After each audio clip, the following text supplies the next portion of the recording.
Once there was a 10-year-old boy who wanted to study judo. However, the boy had lost his left arm in a devastating car accident some time before. Despite this, the boy found an old Japanese judo master to help him master the skill. The boy was doing well in his lessons, so he couldn't understand why, after 3 months of training, the master had taught him only one move. "Sensei," the boy finally said, "shouldn't I be learning more moves?" The sensei replied, "This is the only move you know, but it is the only move you will ever need to know." Not quite understanding, but believing in his teacher, the boy kept training. Several months later, the sensei took the boy to his first tournament. Surprising himself, the boy easily won his first 2 matches.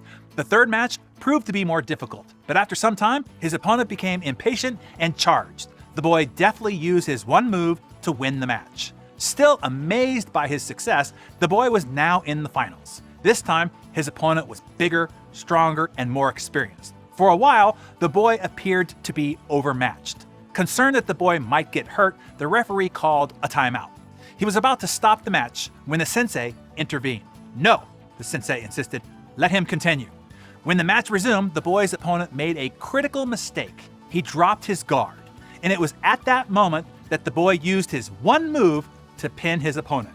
The one-armed boy had won the match and the tournament. He was the champion. On the way home, the boy and the sensei reviewed every move in each and every match. Finally, the boy summoned up the courage to ask the question that had been on his mind since the end of the tournament. "Sensei," he said, "how did I win the tournament with only one move?" "You won for 2 reasons," the sensei answered. "First, you've almost mastered one of the most difficult throws in all of judo. And second, the only known defense for that move is for your opponent to grip your left arm." Unbeknownst to the boy, the sensei had taught the boy to use his biggest weakness as his greatest strength. Now, my Darren Daily friends, take a look at your life. Where do you perceive you have a significant weakness?